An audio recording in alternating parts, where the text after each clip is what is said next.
Kalau mencoba kopi itu jangan langsung satu gelas, kopi Gayo enak, jangan dulu, bawa dulu gitu, nikmatin dulu gitu, biar kembali lagi untuk berwisata gitu. Setiap kita mengatakan kita dari Sumatera, apalagi dari Aceh Gayo, mereka mengatakan kopi kamu sangat bagus. Dan dia mengatakan kopi kamu tetap kopi termahal di dunia.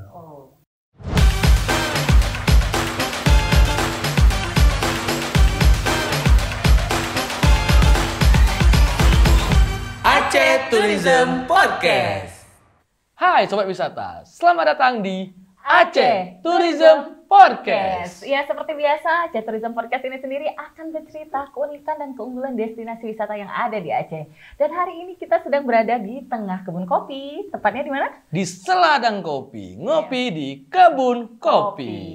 Iya, dan sudah hadir bersama kita dua narasumber yang sungguh luar biasa yang akan bercerita tentang perkopian ya. Iya, siapa dia? Ini bintang tamunya. Iya. Ada siapa nih? Iya, di sebelah kita ada kaper profesional. Ada Bang Aryadi. Iya. Selamat siang. Masya Allah. Sehat Dan ya Bang ya? Alhamdulillah sehat walafiat. Iya. Dan satu lagi nih ada Bang Iwan Tosar, eksportir kopi Gayo. Luar biasa. Selamat datang Bang. Terima kasih. Iya. Kita ngobrol-ngobrol luas nih soal kopi. Iya, jadi ini kita akan membahas semua detail tentang kopi ya. Detail soal kopi Iya. dari mulai cupping sampai diekspor. Iya, benar sekali. Mungkin kita akan bertanya dulu nih, berbincang sama Bang Aryadi dulu. Iya. Kan Bang Aryadi ini seorang kaper profesional ini Bang. Alhamdulillah nikmat yang diberikan oleh Allah. Nah, mungkin bisa diceritakan awal mulanya tertarik di dunia perkopian ini nih gimana nih Bang? Nah, jadi ceritanya gini, sebenarnya saya nggak begitu tertarik di dunia perkopian. Nah, karena saya tuh hanya seorang peminum kopi. Awal-awalnya saya tuh minum kopinya tuh kan biasa dulunya tuh kopi orang tua kita tuh kopi robusta. Robusta, kopi saring. Kopi saring. Nah, dari kuliah dulu kita sejak kuliah udah disuguhkan kopi cerita, kita kopi pancung lah, sanger lah. Yang penting murah, meriah, diseduh warnanya hitam. Bukan warnanya coklat. Tambah gula. Nah, yang penting harus tambah gula, manis. Nah, itulah dasarnya. Kemudian setelah itu pas 2005 akhir, saya tuh ada perusahaan menerima saya sebagai buka lowongan kerja di suatu perusahaan kopi. Di Tekengon, saya mendaftar, alhamdulillah saya diterima. Nah, saya tidak memikirkan itu kerjanya apa, yang penting diterima dulu lah. Itu ceritanya. Ini belum tahu belum tahu ceritanya. Diterima, kamu diterima kerja di perusahaan saya. Ya udah, pekerjaannya saya belum tahu apa pekerjaan. Ternyata sampai di sana saya disuruh dorong gerek sama jagain haler. Apa tuh Bang? Haler. Jadi mesin kopi itu sebelum digiling siap dijemur, di haler dengan menggunakan mesin sehingga menjadi labu. Nah, itu namanya haler. Mesinnya namanya haler. Jadi setelah itu saya perjalanan itu saya tuh pelajari kopi. Ini kopi ini nggak ada yang unik-uniknya nih. Saya lihat kerja di sini. Jadi saya itu kerja hanya 3 minggu. 3 minggu kerja, saya keluar. Karena nggak ada yang unik-uniknya di kopi ini, saya belajar kan. Saya keluar izin, kemudian sebulan saya tidak ada pekerjaan, kemudian ada tawaran lagi kerja. Itu kebetulan saya kerja di perusahaan, itu jadi internal control system. Nah, itu bagian pengawasan di lapangan. Nah, di situ mereka ceritakan, ini sepertinya enak nih, dijalani, ditekuni, turun ke lapangan, karena biasa jalan. Nah, biasa jalan. Jadi setelah itu saya terima, dan saya telusuri ke lapangan, terjun ke lapangan. Seiring perjalanan, ini kopi makin menarik dan unik nih untuk dipelajari. Nah, dari situlah di 2006 itu bulan akhir lah gitu, saya terus menekuni dunia kopi, mulai dari sertifikasi kopinya, kemudian mengenali sistem penerimaan kopi di pabrik itu bagaimana. Saya pelajari terus saya pelajari hingga saya pelajari cupping. Disitulah mulai saya tertarik karena ada sesuatu yang unik dan banyak ilmu di dalam kopi ini. Dari situlah saya mulai tertariknya gitu. Nah, kalau Iwan sendiri nih tertarik dengan ekspor kopi, pertama kali mencintai kopi dari mana asalnya? Tapi kita sudah sempat cerita kan, maksudnya berawal juga basicnya juga bukan. Sepertinya hampir sama saya dengan Bang Aryadi ini ya. Jadi memang dunia kopi itu benar kata orang nggak pernah jauh ya. Orangnya itu aja, mekanismenya pasti sama. Saya dulu mungkin lebih duluan senior saya, Pak Aryadi 2005. Saya mau pulang dari kuliah dulu tuh 2006. Saya pulang kemari nganggur 3 bulan, terus di Juni itu saya waktu itu ada pembukaan tes di Koperasi Batika Pengurayan menjadi internal control system. Penyuluh lapangan juga. Jadi saya tes, kebetulan diterima waktu itu. Saya ditempatkan sebagai ICS itu di wilayah Jagong. Yang sama saya nggak pernah tahu tuh wilayah di mana. Sebenarnya saya orang sini, tapi saya nggak pernah tahu. Nggak pernah tahu. Lama di luar juga kan? Iya, jadi SMA di Banda. Di Banda, ya, kuliah di Medan. Jadi Kuliah di Medan, nggak pernah tahu. Tapi ya namanya perjuangan harus kita ikuti. Terus 3 bulan saya jadi ICS tuh, waktu itu ada tes lagi di perusahaan itu untuk menjadi processing, jadi bagian pembelian kopi, penerimaan kopi dari kolektor. Jadi terus saya jadi penerimaan kolektor, jadi penerimaan kopi. Kebetulan waktu itu di Bendem Meriah dibuka cabang. Jadi saya ditempatkan di cabang Bendem Meriah. Dari 2006 sampai ke 2012. 2012 saya balik lagi ke kantor pusat. Terus karena melihat kopi ini seperti kata Bang Aryadi ya, semakin hari semakin banyak yang kita ingin tahu. Terus permintaan dari pasar juga semakin hebat dan semakin spesifik. Jadi ya berpikirlah agar membuka satu badan usaha yang baru khusus untuk ekspor di luar perusahaan yang ada. Itu awal berpikir seperti itu. Oh iya, berarti memang unik ya kopi ini. Betul. Ya, Ahmad ya. Saling berhubungan semua akhirnya. Iya, kan? Walaupun basicnya bukan dari perkopian ya, tapi sebenarnya kayak Bang Aryadi nih motivasinya jadi kaper ini apa nih? Kita kan itu motivasinya jadi kaper. Jadi orang kira sebenarnya icip-icip aja Bang. Sebenarnya yang memotivasi jadi kaper itu kebetulan tempat saya bekerja dulu itu setiap ada pengujian kita berstay di kantor itu kita diajakin untuk mengetes kopi. Sampai di situ saya beranggapan tetap aja enak kopi orang tua saya. Mereka komennya ini bla bla bla bla bla, komennya berkomentar lah. Saya begitu ditanyakin ke saya, ya enak yang di rumah. Orang tua saya ditaruhin gula. Ini pahit rasanya, hitam ya kan. Yang kita tahu kan itu aja. Jadi seiring waktu perjalanan karena di situ lama bekerja, seringlah ngobrol, ngumpul ke situ. Jadi semakin penasaran. Karena mereka-mereka yang kaping itu memberikan komentar. Ini komentar apa? Ini ada sesuatu seni di dalamnya, saya melihatnya. Nah, jadi saya melihatnya ada suatu seni di dalam kaping itu, makanya saya menekuni terus untuk menjadi seorang cover. Dasarnya itu. Jadi istilahnya sering ngumpul-ngumpul di situlah. Mereka bercerita, ini bercerita unik nih. Ada sesuatu seni di dalamnya itu. Dan semenjak saya tekuni menjadi seorang cover, dan memang benar. Kopi itu memang benar-benar jujur. Makanya saya selalu bilang, makanya saya filosofinya tuh saya selalu bilang, kopi itu benar-benar jujur. Kalau dia rusak, dibilangnya rusak di lidah kita. Kalau dia bilangnya enak, enak di lidah kita. Kalau kita bilang kopi itu enak tapi kita bilang nggak enak, berarti manusianya yang bohong. Kayak kopi itu berarti manusianya. Kopi itu jujur selalu. Berarti lidah bisa berbohong. Lidah benar. Rasa itu dia. Kopi yang berbohong itu lidah. Kopi itu nggak bisa berbohong. Kopi itu makanya saya selalu filosofi saya tuh kopi itu jujur gitu. Kopi itu jujur. Seperti yang kita minum lah ini. Saya rasakan enak, makanya saya rekom kopi ini silakan diminum. Kopi madu. Kopi madu. Hati-hati dong. Nah, gitu dia. Jadi menjadi seorang cover juga nggak hanya hari ini icip, besok udah bisa jadi seorang cover. Oh enggak Bang. Karena istilahnya kan kita harus mengasah lidah kita biar sensitif. Karena dalam kopi itu kan banyak karakter rasa yang harus kita carilah. Kemudian kopi itu juga sendiri bercerita, aku rasanya ini harus kita kenalin benar-benar. Bukan berarti saya aja hampir 2 tahun 3 tahun baru bisa benar-benar sensitivitas lidah tuh saya bisa ini. Kadang-kadang kopi itu kan tipis sekali kadang-kadang. Jadi kalau tipis itu kalau kita hanya 1 hari mungkin nggak akan ketemu rasa itu gitu. Butuh waktu lama dan kemudian dan sering-seringlah diasah gitu. Udah diuji kopinya sering-sering. Berarti gitu. diuji itu dengan cara banyak mencicipi biji kopi dari daerah ya? Iya, banyak dari beberapa daerah, kopi-kopi yang rusak kita cicipin juga. Bukan berarti kita hanya nyicipin kopi yang enak. Kalau kita dapat kopi rusak kita bilang juga enak karena kita belum pernah ketemu. Betul. Gitu. Jadi itu intinya harus mencicipi kopi-kopi yang enak, kopi-kopi yang rusak, kopi-kopi semualah. Iya, harus dicicipin. Pernah juga kita dikasih orang, kita nggak dikasih tahu itu ternyata kopinya dari etikus. Ini maaf nih. Oh pernah? Pernah. Jadi kumpul Pernah diuji tuh. Aduh, begitu dia kasih tahu itu hasilnya dari buangan tikus semua. Saya bilang. Mau gimana lagi? Setahu kan dari luar. Nah, dari luar. Jadi buangan tikus kan belum ada. Nah, kebetulan yang ngasih kopi itu sekarang udah meninggal. Nah, udah meninggal. Orang Korea udah tua. Orang Korea. Udah lama stay di Gayo dia. Tapi bisa Mungkin tahu juga Pak Iwan. emang itu dari tikus juga, Pak? Kami nggak tahu. Nggak tahu. Jadi masalah nggak tahu. Tahu. Nah, yang namanya kopi kita seorang kaper kan disuruh cicip aja kan. Tapi rasanya gimana, Bang? Rasanya sama aja sih sebenarnya. Pikir ada yang beda kan kayak tikus misalnya. Jadi kok kayak tikus. Nggak ada. Karena kan kalau dilihat dari cerita-cerita petani itu kalau tikus tuh kalau begitu dia makan dia buang kan nggak jauh dari tempat dia makan tuh langsung di situ nggak diproses lagi. Oh, dia dia buang hanya aja? buang lagi. Iya. Dibuang lagi. Jadi dia ngambil manisnya aja sari Berarti manis. nggak ada dari- fermentasinya nggak ada, betul. nggak ada. Oke. Itu aja. Ya, kopi jujur, filosofi kita hari ini.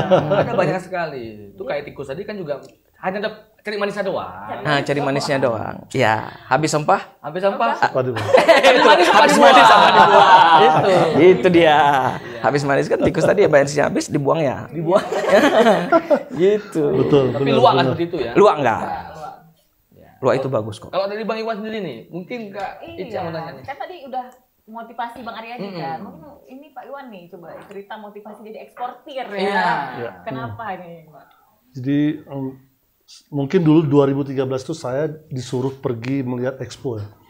Expo kopi itu paling besar tuh di Amerika. Waktu itu saya disuruh pergi di 2013 dengan teman ke Boston waktu itu. Jadi saya betul-betul baru melihat di situ bagaimana perkumpulan dari mulai produser, kaper, sampai trading dan roster tuh berkumpul di seluruh dunia di situ. Di Boston. Di Boston 2013. Kebetulan itu ada bom Boston. Saya di situ itu waktu itu.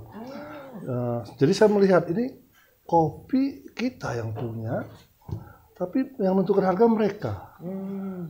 Terus saya lihat dari bisnis kopi ini seksi dia, karena para pelaku-pelaku kopi di sana itu semua rata-rata memang punya style tersendiri. Artinya mereka punya pasar sendiri, kafe sendiri. Dan setiap kita mengatakan kita dari Sumatera, apalagi dari Aceh Gayo, mereka mengatakan kopi kamu sangat bagus, tolong pertahankan katanya. Dan dia mengatakan kopi kamu tetap kopi termahal di dunia. Jadi pulang dari situ berpikirlah, ini kayaknya kita harus benar-benar muter otak ya. Bagaimana cara kita harus bisa menjadi pelaku sendiri. Mungkin kan karena kita udah ketemu di sana, udah tukar kartu nama, jadi kita say hello lah. Iya. Say hello, terus kita buat produk baru gitu. Mungkin mereka juga mengatakan, coba Iwan kamu buatlah produk-produk baru yang sekarang mulai diminati oleh anak-anak muda gitu. Terus ya tetap ya kita juga harus berkontribusi dan berkomunikasi dengan para kaper. Karena nanti yang menentukan kopi itu enak enggak kan harus mereka. Kita menciptakan walaupun kita bisa trading, tapi ini kopi nggak masuk kata dia. Ya, jadi harus ada kolaborasi. Kolaborasi, benar. Jadi singkat cerita di 2016 kita buat perusahaan. Waktu itu juga sebenarnya ada permintaan dari Kementerian Perdagangan di bawah naungannya Bapepti. Bapepti itu adalah badan perdagangan pengawas komoditi. Dia meminta kita membuat suatu perusahaan yang bisa melakukan pasar lelang yang bertujuan jadi kopi petani bisa langsung dijual ke pembeli, jadi memutus mata rantai supply chain yang banyak broker-broker. Jadi dia meminta mempertemukan antara petani dengan pembeli. Jadi dengan dipertemukan maka margin petani akan lebih besar. Jadi tidak lagi broker ataupun trader-trader yang di tengah-tengah gitu. Kita lakukan waktu itu mulai 2016, 17, 18. Sembari di 2018 awal itu pertama sekali kita melakukan ekspor karena kopi yang setelah dilelang waktu itu Bang Aryadi juga ikut sebagai cuppingnya, dia yang mengetes kopi yang harus dilelang. Jadi kopi yang kita lelang itu harus diekspor. Dia bilang jadi artinya betul-betul direct. Jadi kopinya nggak lagi bercampur atau diganti brand. Jadi per nama kita ekspor langsung. Makanya di awal sekali saya ekspor kopi itu di 2018 dan itu ke China, Bang. Itu pertama sekali ya 2018. Tonasenya kalau saya nggak salah hanya 4 ton 800 pada saat itu. 4 ton. Nah, tapi itu menjadi kebahagiaan tersendiri ya. Iya. Walaupun kecil tapi saya melihat ini pintu awal dan ya harus terus bekerja keras Berarti itu seperti itu. permintaan pertama kali yang dengan skala besar tuh, Bang? Ya 4 ton tuh. 4 ton itu. Itu belum besar. Kalau dengan ekspor yang besar itu Oh, iya. itu sangat kecil. Tapi kan untuk pertama kalian Ya, diekspor ke ke China, kan? China. Itu ke Guangzhou waktu itu. Guangzhou. Ada kalau saya di Guangzhou. Siapa nama lupa? Ada di Guangzhou ada. Berarti itu direct dari petani kopi langsung ke trader. Jadi dari petani waktu itu hasil lelang yang udah terbeli, kita kemas dengan namanya, misalnya namanya petaninya Bang Aryadi, tonasenya misalnya 500 kilo, itu sampai ke sana. Jadi nanti dia juga di sana akan kasih ke rosternya bahwa ini kopi menang auction house atas nama Pak Aryadi, seperti itu. Itu merasa ada perasaan bangga ya. Selain saya juga putra daerah, terus bisa mengangkat harga martabat nama petani. Iya, luar biasa. Benar ya. Tapi kan tadi kita udah berbicara cupping, cupper, kan sobat wisata nggak semua mengetahui ya. Sebenarnya kayak cupping itu apa, cupper. Mungkin Bang Aryadi ini harus jelaskan lagi nih. Prosesnya itu gimana sih? Proses evaluasi untuk menentukan standar kopi gitu. Jadi kalau untuk menentukan standar kopi itu ada POM tersendiri, namanya POM khusus ya, POM kopi. Nah, di situ sudah dijelaskan semua. Kopi itu untuk menentukan suatu karakter kopi itu sudah dijelaskan. Ada penilaian, ada angka-angkanya di dalam itu. Nah, jadi kita isi semua POM-nya itu, kita ini kan barulah keluar di hasilnya. Kopi ini layaknya di grade mana? Biasanya komposisinya apa ya tuh, Bang? Itu di situ ada flavornya, ada rasanya, ada fragrance, aroma, aftertaste, asamnya, acidity-nya, bodinya, sweetness, clean cup. Wah, banyak sekali tuh. Iya, ada 10 item. Iya.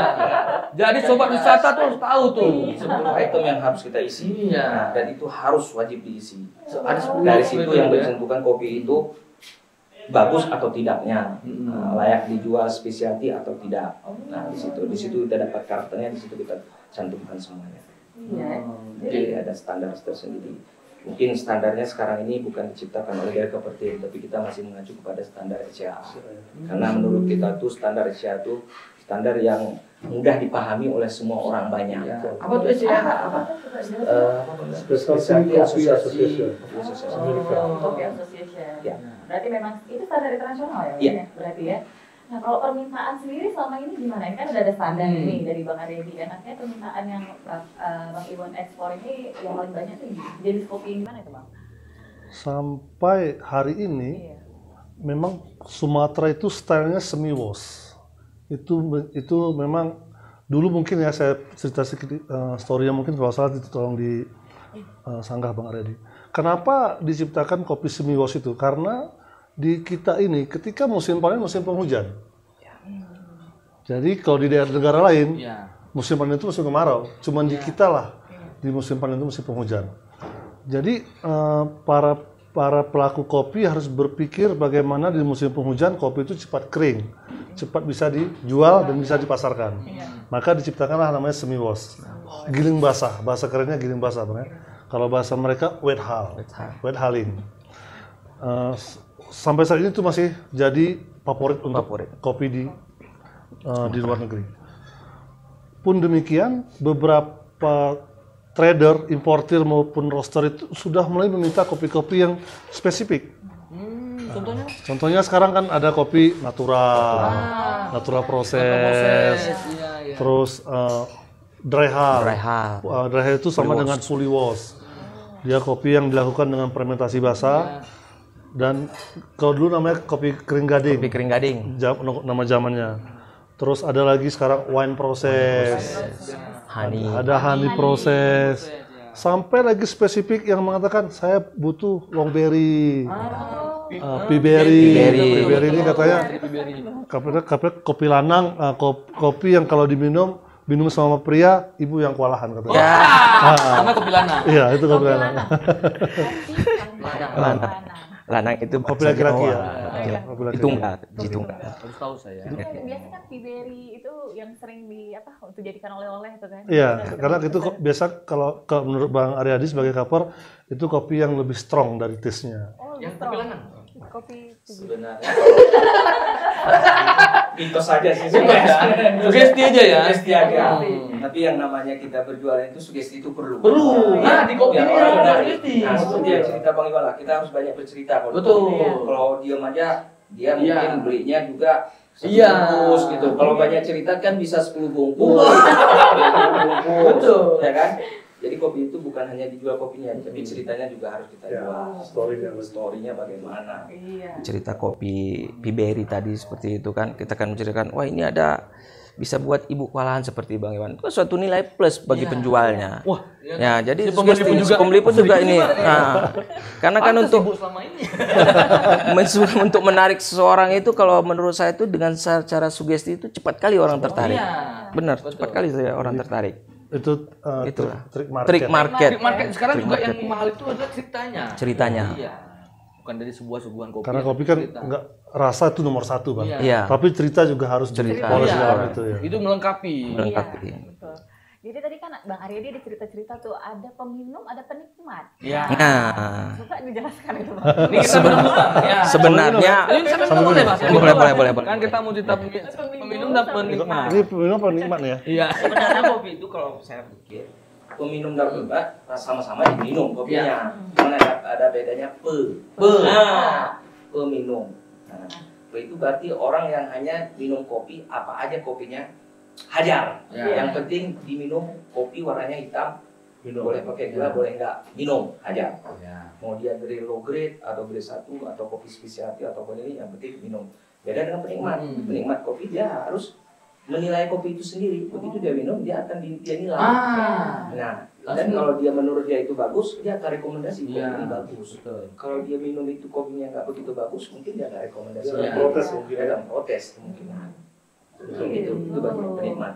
Karena kita dia benar-benar hanya menikmati secangkir kopi itu dia beli untuk dinikmati. Iya. Iya. Bukan hanya minum untuk menghilangkan Iya. dahaga. Betul. Nah, jadi dia tuh akan menilai kopi itu. Iya. Orang-orang seperti itu bisa dimunculkan sebagai cover. Iya. Nah, yang harus kita jaga yang mana nih untuk dari segi bisnis? Yang peminum atau penikmat kita jaga? Kalau menurut saya dua-dua aja, Dua-dua, karena ya. kedua-dua menguntungkan pebisnis. Iya. Mereka kan Tapi beli. kalau di Gitu. Saladang ini saya pikir dia harus beli peminum banyak karena kan banyak laku margin. Ya, saya pikir seperti itu. Iya. Kalau penikmat mungkin dia akan merekom ya. Iya. Rekom. Kalau penikmat, kalau peminum, ada peminumnya ada dua jenis nih kan? Ya, apa kira-kira? Peminum kopi atau peminum peminum? Karena bahasa peminum, oh aku peminum. Minum apa ini? Nah itu, peminum kopi. Ini kayak kita udah 4 gelas sehari ini peminum, penikmat. Ah itu Pak, peminum apa penikmat? Saya baru di sini 2 gelas baru. Kalau 4 gelas tuh dua-dua tuh udah penikmat dan peminum. Penikmat dan peminum. Atau udah lama nggak minum kopi. Aduh. Nah, Bang, kalau di kopi ini kan pasti nggak ada kopi yang jelek, kopi yang kopi yang nggak bagus lah, kopi yang kopi cacat lah kita bilang. Itu sebenarnya masih bisa dipakai atau enggak sebenarnya kopi yang kayak gitu? Dari Bang Iwan lah. Kalau kopi ini semua digunakan ya. Itu keunggulan kopi ini jangankan biji, kulitnya pun masih bisa digunakan. Kulitnya bisa digunakan. Apalagi sekarang kan industri makin banyak ya. Kalau dulu tuh kulit kopi itu hanya digunakan, kulit cherry itu hanya digunakan untuk pupuk kompos kembali ke kebun. Sekarang orang udah buat teh kopi, namanya kaskara. Oh itu. Nah, itu dari kulit cherry, dari kulit merah dijemur, nanti diseduh dia jadi teh kopi. Kalau kulit tanduk basah bisa jadi bahan bakar untuk memasak. Jadi kalau biji yang di pack ya, kalau kita bahasanya di low grade atau di pack point itu memang dijual, dan dulu itu jual lokal, bahkan sekarang karena kopi gayo ini harga meningkat itu diekspor juga. Ya. Kalau di lokal itu pernah nggak? Tapi harus saya bilang aja kopi yang digunting dia itu kopi low grade tuh, bukan digiling. Iya. Kopi saset. Saya nggak mau bilang merek tapi digunting itu. Digunting. Sasetan tapi gunting. Iya. Kalau yang kopi enak tuh dia di grinder, dia digiling dia, bukan digunting. Beda lagi. Seperti itu. Berarti kalau peminum kopi dari luar ini negara mana nih Bang? Tadi kan China nih awalnya. Kalau sekarang negara mana nih Bang? Kalau yang pernah saya ketahui ya, peminum kopi terbesar di dunia itu adalah dari Swedia. Swedia. Ya. Mereka minum kopi 1 tahun itu bisa 12 kilo per jiwa. 12 kilo. Tapi masalahnya jumlah penduduknya hanya 12 juta. Bayangkan kalau Indonesia dengan jumlah 270 juta, 200 juta aja minum kopi, 1 tahun 12 kilo, kopi kita nggak boleh ekspor. Iya, betul. Sebenarnya kopi diekspor ini sebenarnya karena produksinya lebih di daerah, di lokal, makanya harus kita kirim keluar. Ya. Itu sih, betul. Kalau ditumpuk juga sayang juga kan, di luar juga harganya juga lumayan ya Bang kalau di luar daripada di lokal. Ya sebenarnya kalau kopi sekarang ini yang kita minum lokal lebih bagus daripada yang diekspor. Oh iya. Ya. Jadi kopi yang di lokal ini kan seperti kata Bang Aryadi sudah banyak penikmat. Jadi dia udah kritis. Ya. Jadi ketika kopi ada rasa defect sedikit aja dia udah bilang, ini kopinya nggak bagus. Jadi kita sebagai penjual ya ataupun penyaji kopi, seperti mungkin di Sadang ini dia udah harus hati-hati memilih kopi. Kalau yang datang minum seperti Bang Aryadi, seperti teman-teman lain kan udah harus hati-hati dia kasih kopi. Makanya dikasih kopi yang betul-betul spesial hari ini kita. Jelas, karena udah tercover kan. Saking spesialnya yang kita minta 1 gelas lagi nggak nyampe-nyampe. Jadi ini kopi khusus ya, kopi khusus ya. Kita Iya. Dibuat khusus. Iya, dibuatnya juga khusus. Bacaan bismillahnya berlebih. Tapi kalau untuk trading itu paling besar itu pembeli itu dari Amerika. Dia sebagai dia trading, nanti dia akan mereka akan ekspor lagi ke seluruh dunia. Oke. Saingan kopi kita sekarang sama siapa Bang? Maksudnya kan kalau ada kopi Brazil kan, Brazil juga penghasil kopi yang besar juga. Siapa pesaing kita yang? Kalau kita tuh sekarang nomor 4 kalau saya nggak salah. Ya. Penghasil kopi terbesar di nomor 4. Brazil, Vietnam, Kolombia, Indonesia. Vietnam, ya Indonesia. Tapi kita udah hampir dikejar sama Honduras. Hati-hati. Honduras ya. Karena produksi kita kecil. Karena kalau tapi adalah itu tadi walaupun produksi kecil, mereka tuh suka dengan kopi kita karena kita semua kopi yang ada di Aceh ini di Gayo ini semua produser. Dia hanya memiliki kebun 1 sampai 2 hektar per petani. Berbeda dengan di Brazil sana itu yang punya perusahaan seperti sawit PTP gitu. Kalau kita kan semua punya petani dan uniknya itu menjadi nilai tawar yang sangat tinggi bagi mereka. Artinya memang kayak Bang Aryadi, apakah ini kan kayak tadi kita berbicara produksi kopi ya, produksi kopi yang akan diekspor dari Indonesia itu apakah hanya dari dataran tinggi Gayo ini atau memang ada dari tempat-tempat lain yang memang kita ekspor nih? Kalau untuk saya dengar berita, kalau dari luar juga ada, udah sekarang Arabica udah dikembangkan di beberapa provinsi. Di Indonesia sudah mulai mengembangkan.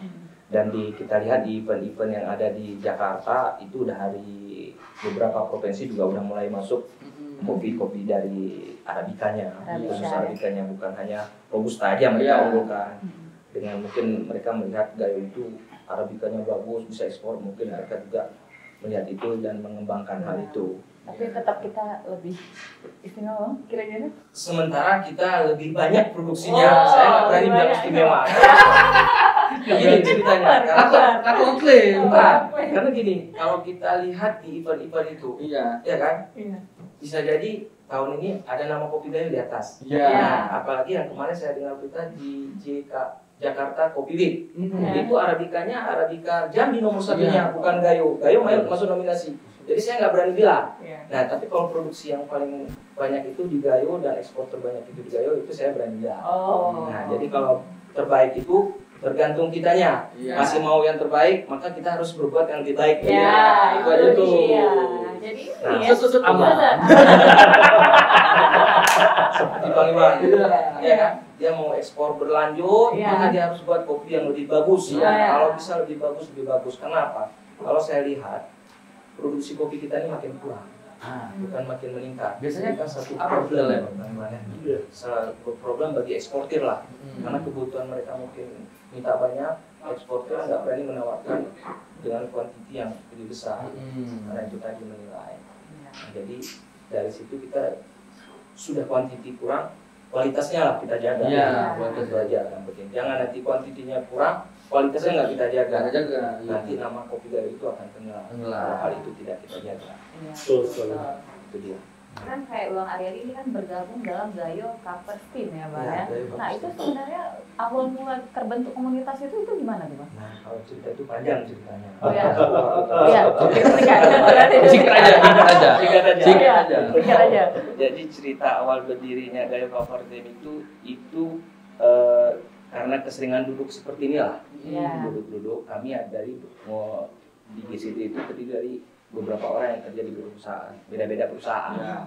Jadi sering ngumpul bercerita. Kebetulan di 2011 itu ada IOM di sini. Apa IOM? IOM. NGO.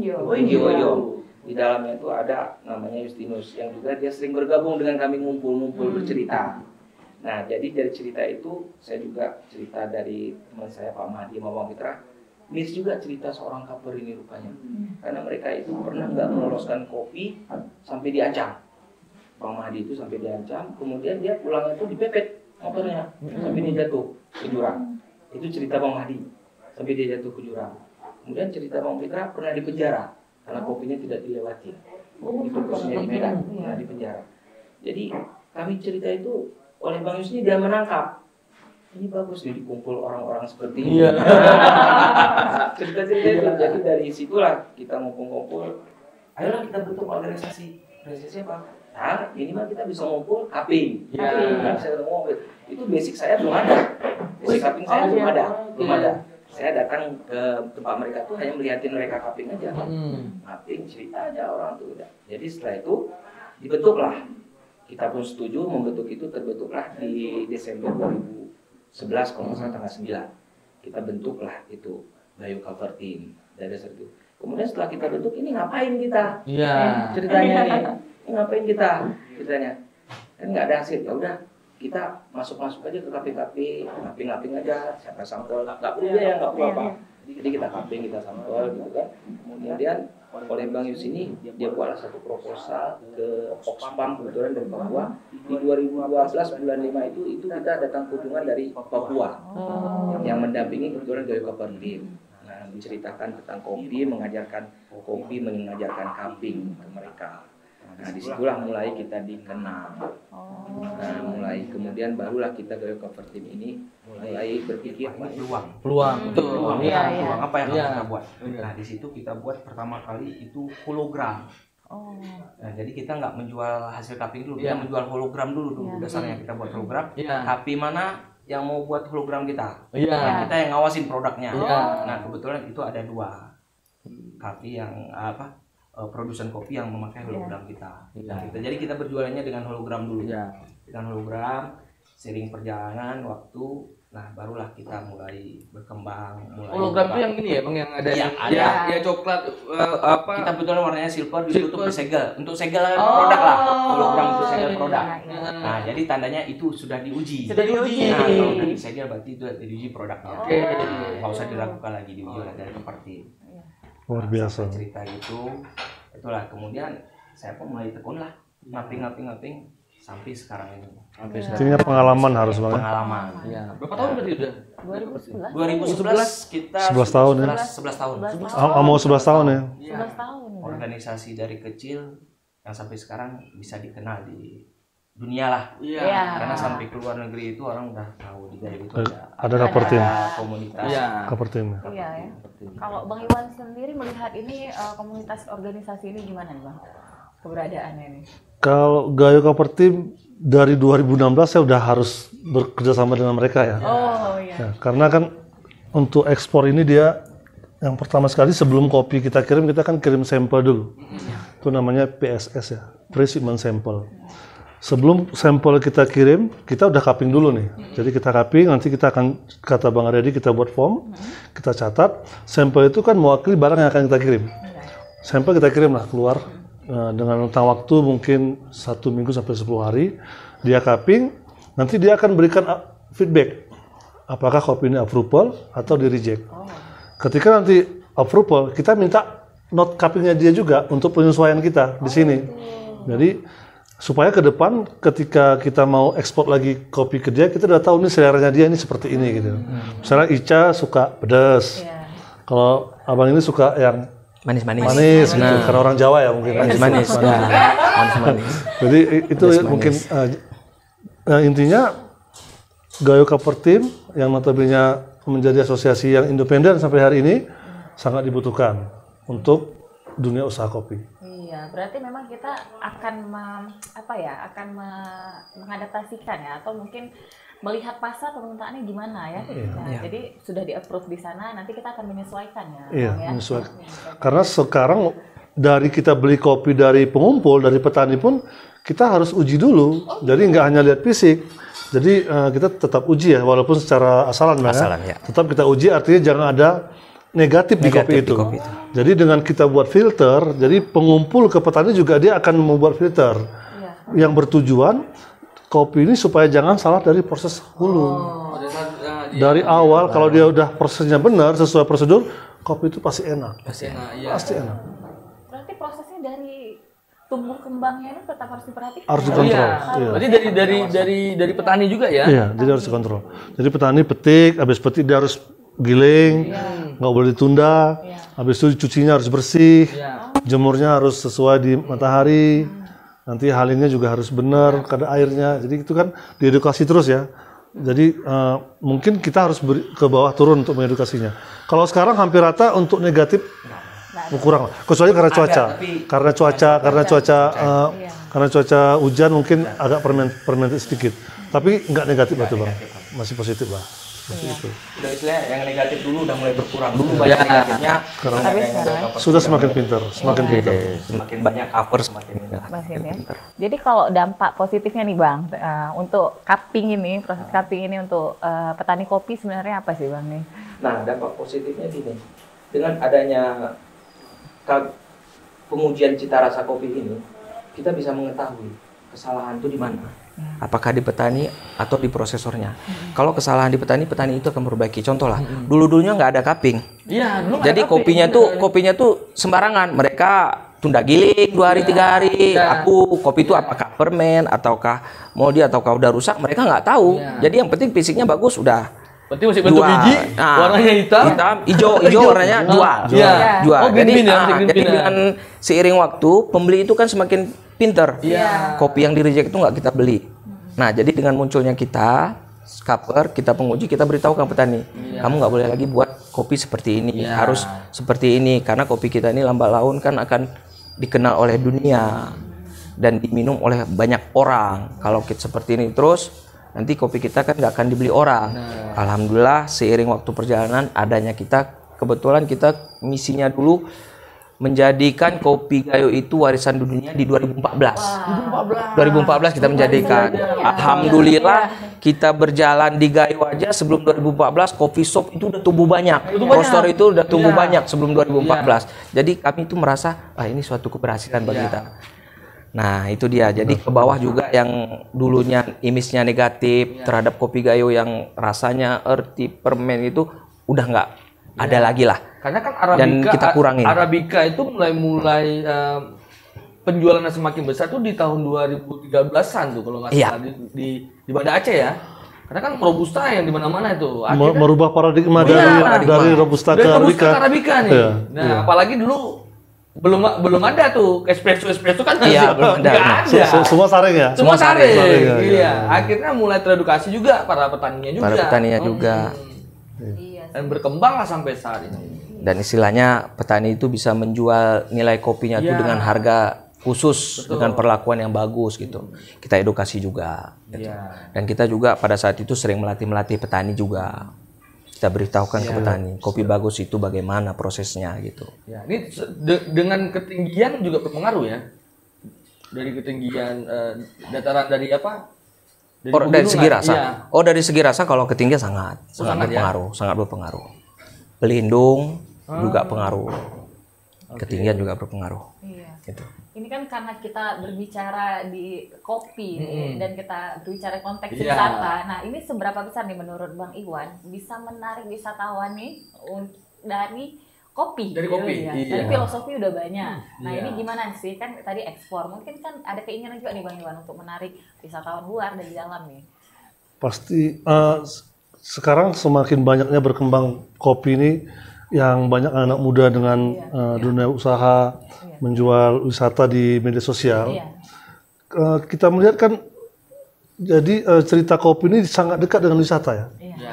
Jadi apalagi seperti contoh yang kita duduk sekarang ini kan ini salah satu sebenarnya agrowisata ya. Sambil minum kopi di kebun kopi ini kan agrowisata. Jadi bagaimana sih awal kopi yang kita minum ini dasarnya? Jadi bisa lihat sendiri gitu.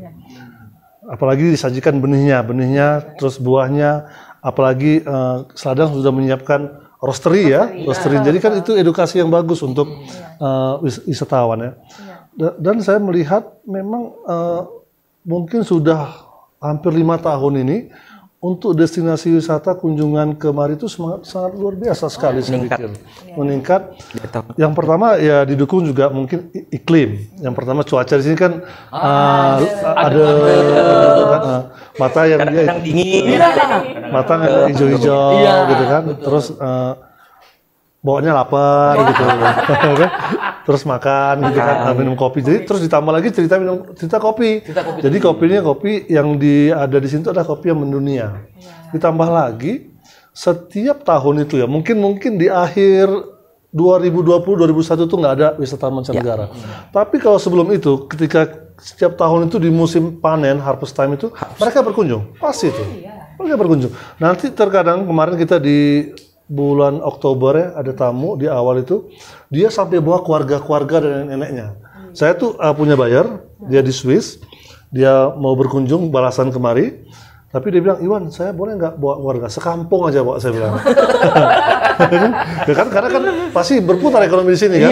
Dia paling nggak dia ya beli buah aja alpukat atau makan di warung aja itu kan udah jadi nilai tambah buat kita. Jadi saya pikir yang seperti itu kita harus kita buat suatu dokumentasi, ini kita expose supaya yang lain juga tertarik dan tetap mengatakan bahwa di sini untuk berwisata sangat aman. Agrowisata. Kopi di tengah kebun kopi bisa lihat langsung ya. Iya. Kan kayak kita berdua kan wisata juga ke sini. Iya.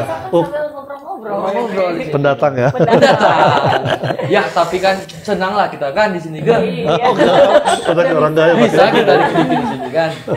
Iya, kalau ini kan Bang Arya ini kita dengar Gayo Cuppers ini kan ada kelas cupping, ada kelas roasting. Artinya kan itu bisa menarik orang untuk datang kemari ya. Nah, selama ini orang mana nih yang sering ikut kelas-kelas dari Gayo Cuppers ini? Ya, kita kebetulan kelas cupping itu udah kelas ke-10 tahun ini. Kelas ke-10, dari kelas ke-10 itu ada peserta yang dari luar negeri, dari Malaysia, saya lupa di kelas keberapa, itu ada peserta 2 orang, kemudian banyak juga dari luar daerah, khususnya dari Indonesia lah, dari Sabang sampai Merauke itu ada pesertanya. Nah itu dari Sabang sampai Merauke ada pesertanya. Kebanyakan tapi dari Malaysia banyak Bang? Baru 2 orang. 2 orang? Nah selama 10 kelas baru 2 orang peserta. Itu langsung keluar sertifikatnya langsung? Ya. Selama 3 hari kita adakan kelas itu kita langsung keluarkan sertifikatnya. Berarti bisa buat paket wisata, kelas cupping. Iya. Itu jadi paketan tuh. Jadi bisa disinkronisasikan dengan tourism Aceh dengan Gayo Cuppers. Tinggal check in aja terus, jangan lama-lama. Bisa tuh, menarik tuh. Sebenarnya yang menariknya satu, nggak perlu kelas cupping. Jadi kita bisa buat cupping itu di pinggir danau, di kebun kopi gitu. Fun cupping. Iya. Di sini. Seperti di sini. Jadi itu karena Pak, kita pernah lakukan hal itu dengan orang luar negeri. Kita itu cuppingnya di pinggir danau. Kebetulan itu eksportirnya bawa pembeli ada sekitar 12 orang. Dia bilang tempatnya di mana?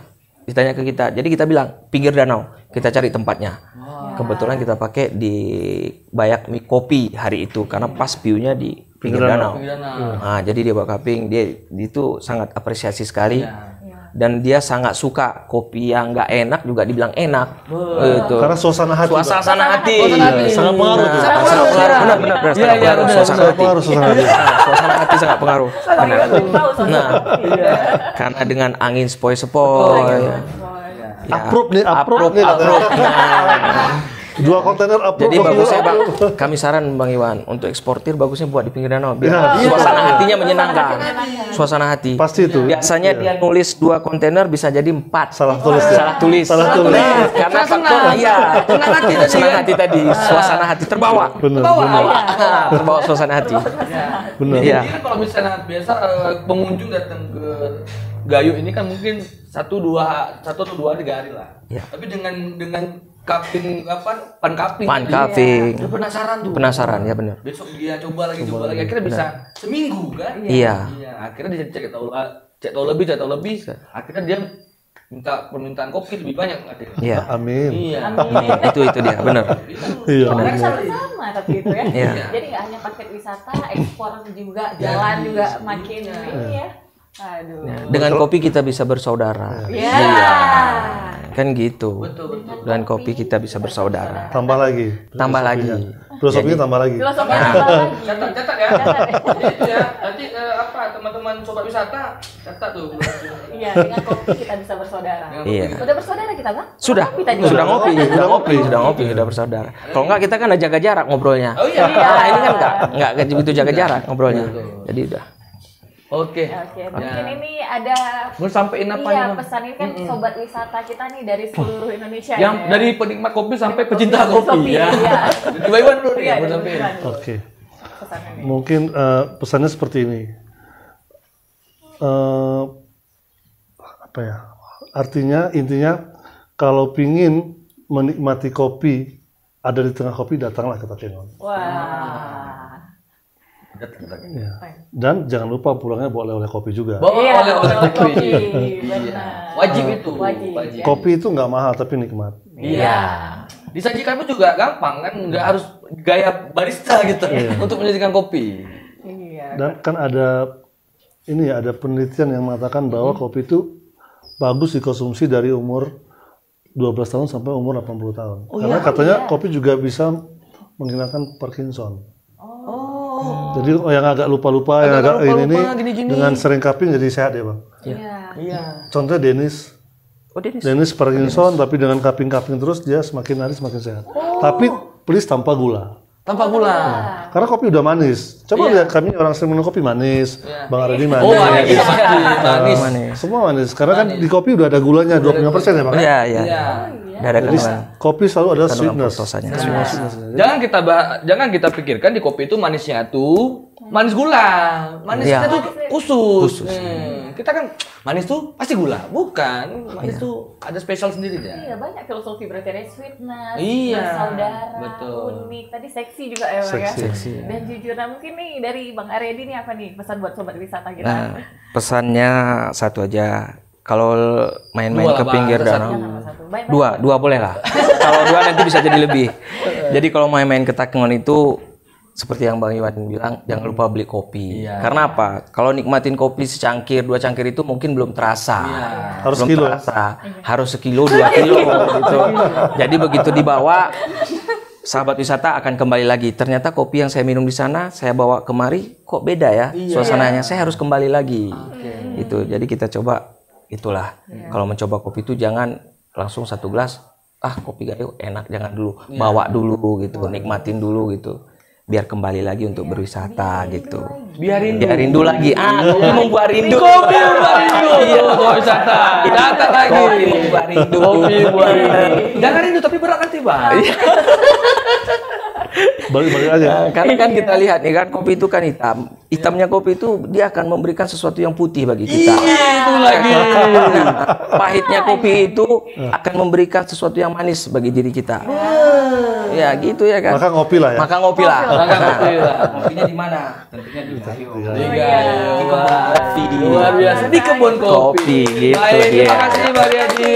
Terima kasih Pak Iwan. Terima kasih sama-sama. Waktunya. Iya, sobat wisata tadi kita sudah mendengar cerita serunya ngopi di tengah kebun kopi ya Betul. pastinya ya. Tadi udah ada cerita cupping Iya. dan juga cerita bagaimana proses ekspor kopi Betul. nih, dari tanah Aceh Tengah ke luar negeri ya. Betul. Iya. Iya. Jadi buat sobat wisata yang pengen belajar, pengen lihat bagaimana proses tentang kopi, ya Iya. bisa langsung main-main kemari. Iya, benar sekali. Atau bisa ngopi di Seladang juga boleh.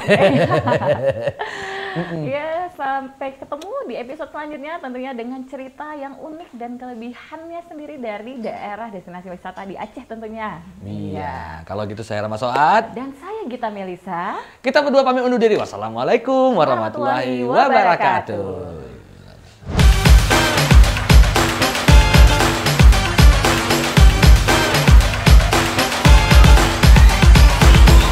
Aceh Tourism Podcast.